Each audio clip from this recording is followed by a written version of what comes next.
तो चलिए शुरू करते हैं यूपी टेट 2026 की तैयारी। और ये जो प्रश्न पत्र हमारे सामने है ये है यूपी टेट 2013 के प्रश्न पत्र से 10 मैथ के इंपॉर्टेंट सवाल लिए गए हैं। मेरी सारी पिछली वीडियो में जितने भी यूपी टेट के पेपर हो चुके हैं उस सब में 30 सवालों में से 10 सवाल मैथ के जो इम्पोर्टेंट है बार बार रिपीट हो रहे हैं वो मेरी वीडियो में आपको देखने को मिलेंगे। तो अगर आप मैथ की तैयारी करना चाहते हैं और 90-100 सवाल को पढ़ना चाहते हैं जो कि एग्ज़ाम में आ चुके हैं तो मेरी सारी वीडियो को देख कर जाएँ। और उम्मीद है कि रिपीटेड क्वेश्चन है आपको ज़रूर बढ़िया नंबर मैथ में मिलेगा। तो आइए पहला सवाल देखते हैं 2013 के पेपर में क्या था जो इम्पोर्टेंट था। पहला सवाल है समीकरण समीकरण 2 की घात x प्लस 5। इस तरह के सवाल जब भी आपको कभी देखने को मिले तो इस तरह को कैसे सॉल्व करेंगे हम लोग आइए देखते हैं। तो हम लोग कलर चुन लेते हैं पेन का। ये देखते हैं कैसा चलता है। 2 की घात x प्लस 5 और बराबर 2 की घात x प्लस 3। x का मान हमको बताना है, प्लस में है ये 12। ठीक, तो हम लोग क्या कर लें, 2 की घात x प्लस 5 और इसको पूरे को इधर ले आते हैं तो माइनस 2 की घात x प्लस 3 बराबर 12 उधर रह गया। अब आप लोग को पता है गुणा करने पे घातें जुड़ जाती हैं, तो इसका मतलब 2 की घात x को 2 की घात 5 से गुणा किया होगा। आधार सेम है, नीचे होता है उसको आधार कहते हैं, आधार सेम होता है तो घातें जुड़ जाती हैं गुणा करने पर। माइनस यहाँ पे भी 2 की घात x गुणे में 2 की घात 3 रहा होगा, तभी तो जोड़ के ऐसे लिख दिया गया होगा 12। अब हम देखिए क्या करते हैं, इस पूरे में से 2 की घात x जो है वो कॉमन है। 2 की घात x कॉमन है और 2 की घात 5 माइनस 2 की घात 3 कितना हो जाएगा, बराबर में 12। तो 2 की घात x 2 की घात 5 कितना हो जाएगा, 32। 2 दूना 4 दूनी 8 32 और 2 की घात 3 कितना होगा, 2 दूना 4 दूनी 8। 32 में से 8 गया, कितना बचा, यहाँ पे लिखते हैं 32 में से 8 गया, 2 की घात x। 32 में से 8 जाएगा, बचेगा कितना, 24। 24 गुणे में 24 बचा बराबर 12। अब 2 की घात x बराबर 12/24। 12 का नम 12, 12 दूना 24। 2 की घात x बराबर कितना बचा, 1/2 और 2 पे घात अभी हर में कितनी लगी, 1। आप लोग को पता है जब ये 2 ऊपर जाएगा तो ये जो घात है उसमें माइनस का निशान आ जाएगा, तो घात कैसी हो जाएगी, नेगेटिव हो जाएगी। आप लोग को पता है दोनों तरफ अगर आधार सेम हो तो घात बराबर हो जाती है, इसलिए x बराबर कितना आ गया, -1। ये तो हो गया पूरा प्रोसेस। आप लोग इसको आंसर x का मान, ये तो पूरा प्रोसेस हो गया। सीधे सीधे ये सारे जो दिए हैं ये x के मान दिए हैं, तो x का मान इसमें रख के देख लीजिए। सबसे पहले शॉर्ट ट्रिक, ये है शॉर्ट ट्रिक। शॉर्ट ट्रिक कैसे करेंगे, देखते ही आंसर। 2x की जगह पे -1 रखेंगे तो -1 प्लस 5 कितना हो जाएगा, 4 बराबर 2 की घात x की जगह पे अगर -1 रखेंगे, -1 प्लस 3 कितना हो जाएगा, 2 प्लस 12। दोनों तरफ सेम आना चाहिए, 2 दूना 4 दूनी 8 दूनी 16 बराबर 2 दूना 4 प्लस 12। देखिए -1 रखने पे सेम आ जा रहा है, इसका मतलब -1। इतना लंबा प्रोसेस आपको करने की ज़रूरत नहीं है, ये तो पूरा एक्सप्लेनेशन था। शॉर्ट ट्रिक का इस्तेमाल करिए, ऑप्शन को x की जगह पे रख दीजिए और आंसर पा लीजिए विथिन 30 सेकेंड। अगला सवाल 1 प्लस 2 प्लस 3, ये आप लोग को देखने में कठिन लग रहा हो लेकिन बहुत ही आसान है। आप में से सब ने कभी ना कभी 1 से लेके 9 तक की गिनती को जोड़ा ज़रूर होगा। 1 से लेके 9 तक की गिनती को जोड़ने पर कितना मिलता है, इस सब का सम मिलता है, सबको जोड़ने पे मिलता है 45। और देखिए प्लस में क्या है, 10 है। तो 9 तक जोड़ा तो कितना हुआ, 45 प्लस 10 और इसमें से 50 सब्सट्रैक्ट कर देना, मतलब 55 माइनस 50 कितना आ गया, 5। आसान सा सवाल था। डॉट डॉट का मतलब क्या है, प्लस लगा के ये 3 के बाद 4, 4 के बाद 5, कहाँ तक, 10 तक, ये डॉट का मतलब था। तो 5, ऑप्शन नंबर बी जो है वो करेक्ट है। अगला सवाल, आप देख रहे हैं मैथ लैब चैनल, मेरा नाम है आतिफ खान और मैंने सारे यूपी टेट के पेपर में एक पैटर्न पाया। पैटर्न ये पाया, जैसे जैसे साल बीतता गया है वैसे वैसे पेपर का लेवल टफ होता गया है और सबसे हलवा, सबसे लल्लू पंजू जो पेपर कहेंगे वो कहेंगे 2011 का। 2012 में यूपी टेट नहीं हुआ था, 2011 का पेपर ऐसा है तो लग रहा था कक्षा 6 के बच्चे का एग्जाम लिया जा रहा है। इसलिए लेवल अचानक से 13 में बढ़ाया गया, फिर 14 में और बढ़ा, 15 में और बढ़ा, 16 में बढ़ा, बढ़ता बढ़ता अब अच्छा खासा लेवल हो गया है यूपी टेट का। मैथ के जो भी क्वेश्चन देखने को मिलते हैं। लेकिन मैं कल आपको बताऊँगा आखिरी दिन 1 जुलाई को मैं बताऊँगा कि सारे यूपी टेट के पेपर को मैथ के क्वेश्चन को एनालिसिस करने के बाद अच्छे से एक चीज़ मैंने पाई है, एक चीज़ मैंने जो टॉपिक से एकदम ज़रूरी मस्ट है 100 टू 100% कन्फर्म है, इस टॉपिक से क्वेश्चन आएगा ही, वो मैं आपको 1 जुलाई को बताऊँगा। इसलिए मेरे चैनल को सब्सक्राइब कर लें जिससे कि वीडियो आपको मिल जाए, कहीं मिस ना हो जाए। और ये कोई फेक या फ़ॉल्स होप नहीं है या फेक प्रॉमिस नहीं है, मैं आपको बताऊँगा 1 जुलाई को वीडियो बना के अपलोड करूँगा, ठीक है?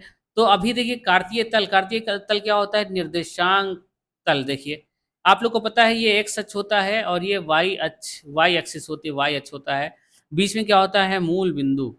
मूल बिंदु से दाहिनी तरफ चलने पे ये पॉज़िटिव होता है और मूल बिंदु से ऊपर चलने पे ये प्लस होता है। तो पहले जो इसमें रहेंगे वो सारे बिंदु कैसे रहेंगे? Plus, plus. दूसरे में बिंदु में चले आएँ, दूसरे तल में चले आएँ, तो एक्स देखिए बाईं तरफ है तो एक्स नेगेटिव होगा और वाई कैसा होगा? वाई ऊपर ही है तो वाई कैसा होगा? पॉज़िटिव। तीसरे में चले आएँ तो एक्स भी नेगेटिव, वाई भी नेगेटिव और चौथे में चले आएँ तो एक्स तो प्लस है, वाई माइनस है। तो अभी देखिए दोनों में नेगेटिव हैं, तो इसलिए ये प्रथम, द्वितीय, तृतीय, चतुर्थ। तो तृतीय में होगा क्योंकि दोनों के सामने कैसे हैं? माइनस है। ठीक, अगला सवाल यदि प्रेक्षणों मतलब का माध्य 9 है, दे दिया है। सबसे पहले आपको फ़ॉर्मूला याद होना चाहिए, माध्य बराबर सम मतलब प्रेक्षणों सारे ऑब्जर्वेशन का जोड़ बटा बटे में क्या होता है? संख्या। प्रेक्षणों मतलब ऑब्जर्वेशन, कोई गिनती है, कोई चीज़ है, उनका जोड़ और बटे में संख्या। उनका माध्य कितना दिया हुआ है? 9, तो माध्य की जगह पे रख दें 9, प्रेक्षणों का जोड़ कर दें प्लस x+3, ये दूसरा। फिर तीसरा क्या लिखें? x+5, फिर चौथा x+7 और पाँचवा x+10, x+ सबको जोड़ना था। कै हो गए? 1, 2, 3, 4, 5। तो बटे में कितनी संख्या है? प्रेक्षणों कितने प्रेक्षण हैं? 5 हैं। तो 9 पंजे 45, क्योंकि 5 ये 9 से गुणा हो जाएगा 45। अब देखिए कितने एक्स है? 1, 2, 3, 4, 5 एक्स है, बराबर 5 एक्स। और देखिए गिनती 3, 5, 3, 8, 7, 15, 10, 25 प्लस 25। तो यहाँ से एक्स का मान निकाल लेना है हम लोग को। तो 45 में से 25 जाएगा, कितना बचेगा? 45 में से 25 जाएगा तो कितना बचेगा? हाँ, यहाँ पे लिखते हैं 45 में से 25 जाएगा 0, 0 2 20 बराबर में 5 एक्स है। तो यहाँ से एक्स का मान निकाल लेंगे, 5 गुणे में है, दूसरी तरफ जाएगा तो बटे में एक्स बराबर कितना आ गया? 4। तो अंतिम 3 प्रेक्षणों का माध्य क्या है? अंतिम 3 प्रेक्षण पता तो चल जाए हमको कि है क्या-क्या। एक्स की जगह पे एक्स का मान रख देंगे। तो पहला था x + 5 मतलब 5 4 9, दूसरा था x + 7 मतलब 7 4 11। तीसरा क्या बन जाएगा? यहाँ पे रख रहे हैं एक्स का मान 10 4 14। तो अंतिम 3 प्रेक्षण हमको क्या मिल गए? 9 11 14। फिर से माध्य का फॉर्मूला लगा देंगे, प्रेक्षणों का जोड़ 14 और संख्या 3। तो कितना हो जाएगा यहाँ पर? 11 9 20 और 10 30 34, 34 बटा 3 क्या आ जाएगा? 3 एक नम 3, 3 एक नम 3, 11 सही 1 बटा 3 आ जाएगा, क्योंकि 11 तें 33 और 1 34 बटा 3। 11 सही 1 बटा 3 कौन सा ऑप्शन है? Option number which one? This one, option number C is correct. So let's proceed in the next question. So यदि किसी चतुर्भुज के विकर्ण एक दूसरे को समकोण पर द्विभाजित करते हैं, तो ये है। ये भी सवाल 2015 के पेपर में आ चुका है, एक चित्र दिया था, ठीक? तो किसी चतुर्भुज के विकर्ण एक दूसरे को समकोण पर विभाजित करते हैं, ठीक है? तो उसका देखिए, ये एक चतुर्भुज होता है जिसको हम कहते हैं समचतुर्भुज। इसकी चारों भुजाएं तो बराबर रहती हैं, लेकिन ये एंगल समचतुर्भुज और वर्ग में अंतर है। ठीक, वर्ग में जो चारों भुजाएं रहती हैं वो सीधी-सीधी रहती हैं, 90 अंश के कोण पर इसमें झुकी रहती हैं। तो इसकी चारों भुजाएं तो बराबर हैं, लेकिन कोण बराबर नहीं है चारों। तो इसके जो विकर्ण होते हैं, ये देखिए, एक ये विकर्ण, एक ये विकर्ण, एक दूसरे को 90 डिग्री पर विभाजित करते हैं। इसलिए इसका जो ऑप्शन होगा वो समचतुर्भुज, और इसका नाम क्या होगा? समचतुर्भुज। ठीक, अगला है, ये है क्लास 8th का और 9th का क्वेश्चन। x + 1/x बराबर 5, तो इसका मान जब भी एक घात वाला दिया हो उससे 2 घात वाला निकालना है, तो हमको बोथ साइड वर्ग करना पड़ेगा। दोनों तरफ समीकरण के जो एक साइड किया जाता है वही दो साइड किया जाता है, क्योंकि तराजू बराबर रहना चाहिए। जो लेफ्ट साइड करिए वही काम राइट साइड कर दीजिए, समीकरण बिगड़ेगा नहीं। ठीक, इसलिए अगर हम एक ही तरफ नहीं वर्ग कर सकते हैं, क्योंकि तराजू भी तो बराबर रखना है, वर्ग बाईं तरफ करोगे तो वर्ग दाहिनी तरफ भी करना पड़ेगा। तो एक ये बन गया ए प्लस बी का whole square. A plus B का होल स्क्वायर का फॉर्मूला क्या होता है, सब लोग जानते होंगे, A square plus B square plus 2ab plus 2ab, ये होता है प्लस बी का होल स्क्वायर। तो यहाँ पे लगा दें ए स्क्वायर मतलब X square plus B square मतलब 1/x स्क्वायर, क्योंकि 1 का स्क्वायर 1 ही हुआ, प्लस 2, ये तो फॉर्मूले वाला है, ए मतलब एक्स, बी मतलब 1/x, 1/x बराबर 5 का स्क्वायर 25।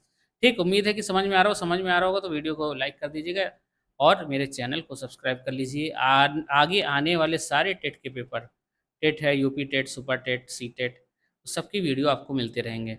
ठीक है, तो ये एक्स बटे में एक्स गुड़े में है, कट गया, यहाँ पे गुड़ा लगा था इसलिए कट गया। आप कहें कि ये एक्स स्क्वायर भी कट जाएगा, नहीं कटेगा, बीच में क्या लगा है, प्लस लगा है। यहाँ क्यों कट गया, क्योंकि बीच में गुड़ा लगा था। गुड़ा लगा हो तो ऊपर नीचे दाहिने बाएं काट सकते हैं। तो x square plus 1/x square, ठीक, बराबर 25, और ये 2 उधर जाएगा तो कितना हो जाएगा, -2, कितना आ जाएगा, 23 आ जाएगा। ऑप्शन नंबर जो सी था वो करेक्ट था। ठीक है, अगला सवाल। हाँ, इस तरह का जब भी आप क्वेश्चन देखिए तो लास्ट से स्टार्ट करिए, आखिरी से स्टार्ट करिए। आखिरी से स्टार्ट करने का मतलब क्या है, आखिरी से स्टार्ट करने का क्या मतलब है, एक मिनट बस। आखिरी से स्टार्ट करने का मतलब ये है कि ये जो दिया है, ठीक, तो अंडर रूट के अंदर, एक मिनट, पेन, हाँ ठीक, अंडर रूट के अंदर आखिरी से स्टार्ट करिए, इसको वैसे का वैसे लिख दीजिए, 248 प्लस अंडर रूट 52 लिख दीजिए, प्लस अंडर रूट 44 का मान कितना होता है, अंडर रूट 12 गुड़े 12, 12 गुड़े 12, रूट के अंदर जब दो सेम गिनती मिल जाती है उसको बाहर निकाल लेते हो, तो अंडर रूट 144 का मान कितना हो जाएगा, 12। अब देखिए क्या बन गया, अंडर रूट 248, 248 प्लस 52 और 12 को जोड़िए, 2 2 4, 5 1 6 64, अंडर रूट 64 किसका मान है, 8 अटाई 64, तो 248 प्लस, इसको अगर 64 को तोड़े तो 8 गुड़े 8 लिख सकते हैं, रूट के अंदर दो सेम गिनती, एक बाहर आ जाएगी। ठीक, तो अंडर रूट 64 का मान 8, तो 248 में 8 जोड़ना है, कितना हो जाएगा, 256, 256। अब अंडर रूट 256 किसका है ये हम लोग कर लेंगे, अगर आपको नहीं आता है तो हम लोग ऐसे भी कर सकते हैं। देखिए 256 है, इसको तोड़ लीजिए, और क्या, 2 1 9 2, 2 दूना 4, 2 8 16, ऐसे तोड़ते चले जाइए, 2 छंग 12, 2 चौको 8, 2 तियाँ 6, 2 दूना 4, 2, ऐसे तोड़ते चले जाइए, जो दो दो सेम मिलके एक बाहर आ जाएंगे। तो अगर आपको देखिए तो 16 गुणे 16 का होता है, एक बार चेक कर लेते हैं, 16 गुणे 16 क्या हुआ, 6 36 के 6 हासिल आया, 3 6 के नाम 6, 3 9, और 16 के नाम 16, तो 6 9 6 15 5, हाँ 256, तो इसका मतलब 16 आंसर आना चाहिए। तो ऑप्शन नंबर जो सी था वो करेक्ट था। तो आइए बढ़ते हैं अगले क्वेश्चन की तरफ। और किसी वस्तु का अंकित मूल, मतलब अंकित मूल है जो उस पर लिखा है, MRP जो लिखा है, ठीक, अंकित मूल्य 500 रुपया है। ठीक है, दुकानदार 5% की छूट देता है, बहुत बढ़िया, डिस्काउंट दे दिया 5%। पहले निकाल लें 5%, मतलब 5% का मतलब क्या हुआ, 100 रुपये पे 5 रुपये छूट दे देता है, तो 500 पे कितना रुपया छूट देगा, 25 रुपये छूट देगा, जाहिर सी बात है। तो हमारा जो अंकित मूल्य पे 500 है, और 5% की छूट देने के बाद कितना हो जाएगा, जैसे 500 माइनस 25, ये छूट हो गई, ये छूट हो गई, तो कितना बचा, 475। ठीक, अब 475 रुपया है भैया, 475, ठीक, 475 रुपया है। अब क्या करते हैं, और फिर भी 25% का लाभ कमाता है, तो उसका लागत मूल्य, अच्छा 475 में बेचने के बाद भी वो 25% का प्रॉफिट कमा रहा है, उसका लागत मूल्य क्या है, लागत मूल्य मतलब कि हम लोग मान लें CP, क्रय मूल्य, क्रय मूल्य मान लेते हैं x, ठीक, क्रय मूल्य मान लेते हैं x, और विक्रय मूल्य मतलब सेलिंग प्राइस, सेलिंग प्राइस तो यही है 475, विक्रय मूल्य कहते हैं। ठीक है, तो अभी ये बताइए लाभ कितना हुआ, प्रॉफिट, प्रॉफिट कितना हुआ, सेलिंग प्राइस जो है 475 माइनस में से उसका CP घटा दिए, यही तो होता है।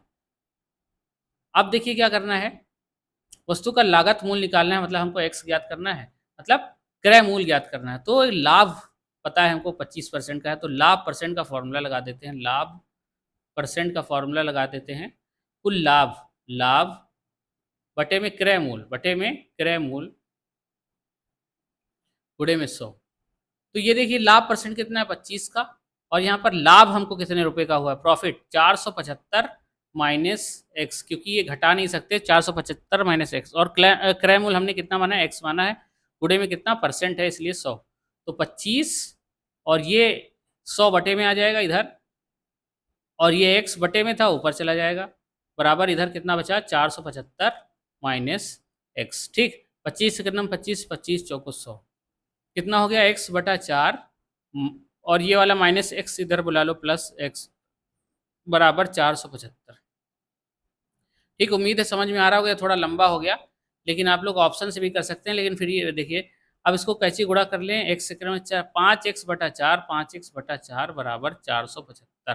ठीक, अब इसको हल कर लेंगे और आंसर आ जाएगा। तो 475 के साथ 4 गुणे में बटे में था तो गुणे में आ जाएगा, और 5 गुणे में था ऊपर तो इधर नीचे चला आएगा। काट देते हैं। ठीक, 5 के 5 5 9 45 5 पंजे 25, तो गुणा करते हैं 95 को 4 से, 5 चौक 20 के 0 हासिल याद हो 9 चौक 36 37 38 380 रुपया भैया देखिए साफ साफ आ गया है लागत मूल एक्स, जो हमने एक्स माना था। ऑप्शन नंबर जो डी है वो करेक्ट है।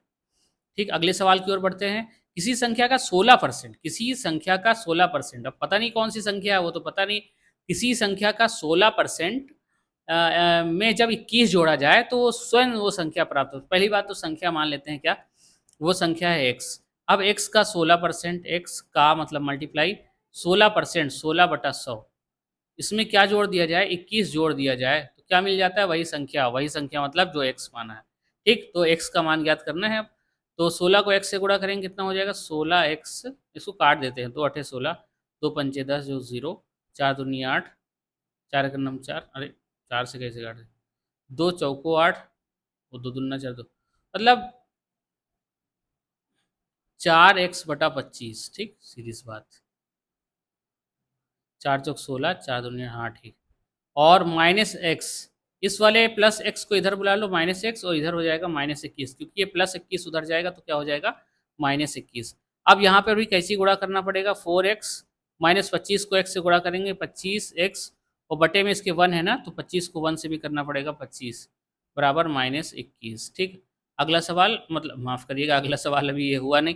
25 में से 4 चला जाएगा तो कितना बचेगा 21x, क्योंकि बड़ी गिनती के सामने माइनस है तो माइनस लग गया, बराबर में माइनस 21 गुणे 25, क्योंकि 25 बटे में था तो माइनस 21x बराबर 25 के नम 25 के 5 हासिल है 2 25 नम 50 और 2 52 52।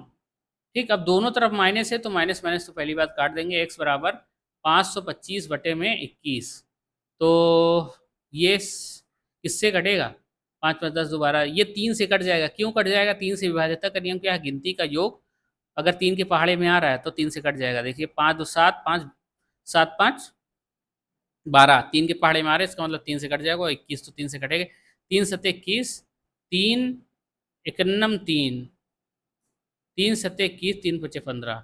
अब ये देखिए 7 से कट जाएगा क्या, 7 दूनी 14 15, हाँ 7 से कट जाएगा, 7 एक नम 7 7 दूनी 14 15 16 17 7 पंजे 35, एक्स बराबर कितना आ गया 25, जो ऑप्शन नंबर बी है। तो इस तरह से क्वेश्चन सॉल्व किया जाता है, आप लोग सीख लें और अपने पेपर में करके आएँ। तो ये देखिए का मान क्या है, ये पिछले वाले पेपर में भी आया था, 2015 वाले पेपर में इस तरह का क्वेश्चन आया था। तो इसमें एक फॉर्मूला आपको पता होना चाहिए, a प्लस बी और a माइनस बी।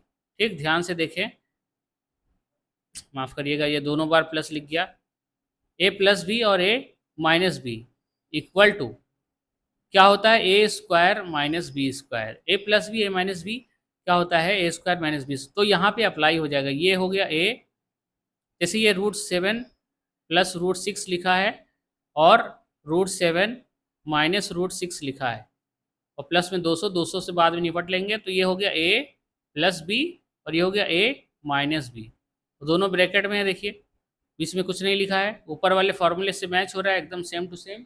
तो अब क्या करेंगे, इसको बंद करके क्या लिख सकते हैं, ए स्क्वायर मतलब जो a है हमारा, a क्या है √7, इसका square plus B square, B हमारा क्या है √6 स्क्वायर और प्लस 200, तो साथ में लिखते चलेंगे। अब आपको पता था रूट, कोई भी गिनती का रूट लिखा हो, मतलब मान लीजिए रूट में लिखा है ए और इस पे स्क्वायर भी लगा है, तो ये पूरा कट जाता है ऐसे, खाली क्या बचा ए। आप लोग ध्यान रखें, जैसे मान लीजिए लिखा है √y और होल स्क्वायर भी लगा है, तो ये रूट और ये स्क्वायर कट जाता है, क्या बचता है y। तो सेम टू सेम यहाँ पे क्या बचेगा 7 और यहाँ पे क्या बचेगा 6 और ये प्लस 200, 7 7 से कितना होता है 7 6 माफ़ करिएगा, A plus B A square minus B square minus B square minus minus B square, तो 7 माइनस से कितना हो गया 1, 7 माइनस से कितना हो गया 1 प्लस 200 कितना आ जाएगा 201, 201 ऑप्शन नंबर ए था वो सही है। और यहाँ पे गलती हो गई थी, माफ़ करिएगा इसके लिए, लेकिन ये फॉर्मूला आप लोग ध्यान रखिए, ए plus B A minus B. आइए बढ़ते हैं अगले सवाल की तरफ, और ये अंतिम सवाल है। यदि किसी संख्या 3 से विभाज्य है तो क्वेश्चन मार्क के स्थान पर सबसे बड़ा अंक क्या, सबसे बड़ा अंक क्या होगा, ठीक है। 3 से विभाज्यता का नियम क्या है? 3 से विभाज्यता के नियम अभी 1-2 सवाल पहले हम लोग ने किया है। ये यही टॉपिक है, ये वही टॉपिक है जिससे सवाल 100 टू 100% आएगा ही आएगा। यूपी टेट 2026 के पेपर में, पेपर होने के बाद आप मुझे मैसेज कर दीजिएगा। इस टॉपिक पे विभाज्यता के नियम से, अब चाहे 3 से हो, 4 से हो, 6 से हो, 11 से पॉसिबिलिटी ज़्यादा है से हो। 11 का 2 बार 3 बार आ चुका है यूपी टेट के पेपर में, तो 11 से, 9 से, 6 से, 3 से आ सकता है। तो इस टॉपिक से 100 टू 100% क्वेश्चन जरूर आएगा यूपी टेट में। तो 6, और यहाँ पे क्वेश्चन मार्क है, क्वेश्चन मार्क। 3 से विभाज्यता होने के लिए सबसे बड़ी संख्या रखना है। सारे गिनती को पहले जोड़ लेते हैं, ठीक है, फिर ऑप्शन रख रख के चेक कर लेंगे। तो 5 1 6 3 9 2 11 4 15 1 16 16 6 22, इन सबको जोड़ने पे 22 आ रहा है। अब यहाँ पे कोई ऐसी गिनती रखना है कि उसको रखने पे जब जोड़ा जाए इन दोनों को, 22 को और इसको, तो 3 के पहाड़े में आ जाए, ठीक है। तो 8 रखें, 22 8 30, हाँ 30, 8 रखने पे 30 आ रहा है, 3 के पहाड़े में आ रहा है, लेकिन ध्यान रहे बड़े से बड़ा अंक होना चाहिए। तो 22 और 6 अगर रख दें, ऑप्शन नंबर 22 और 6, ऑप्शन नंबर अगर बी रख दें, तो 22 6 कितना हो जाएगा 28, ये तो पहाड़े में नहीं आता, तो ये ऑप्शन कट हो गया। अब 22 7, 22 और प्लस 7 कितना हो जाएगा 29, तो ये भी नहीं रख सकते क्योंकि 29 नहीं आता है। 22 और 9, 22 और 9, 9 2 11, नहीं ये भी नहीं रख सकते, ये भी। तो ऑप्शन नंबर जो ए है वो सही, वही बड़ी से बड़ी संख्या है जो 8 रखा जाएगा यहाँ पे। तो ठीक है, तो उम्मीद है कि आप लोग को ये भी 2000 कौन का था, ये 2013 का यूपी टेट का पेपर, मैथ के पेपर से 10 इंपॉर्टेंट सवाल निकाले गए थे। तो उम्मीद है आप लोग को एकदम समझ में आ रहा है। एकदम समझ में आ रहा है तो मेरी वीडियो को, इसके बदले में आप सिर्फ मुझे एक लाइक कर दीजिए। मेरी वीडियो को जो तैयारी कर रहा हो उसको शेयर कर दीजिए, और मेरे चैनल को सब्सक्राइब कर लीजिए। आने वाले टाइम में पूरा फुल बैच आपको मिलने वाला है, और एकदम बढ़िया फुल एक्सप्लेनेशन के साथ मिलेगा। तो इस वीडियो में फ़िलहाल इतना ही। आप लोग का पेपर अच्छा हो, बस यही दुआ है। और इस वीडियो में इतना ही। धन्यवाद। मेरे चैनल को सब्सक्राइब कर लें और मेरी वीडियो को लाइक करें।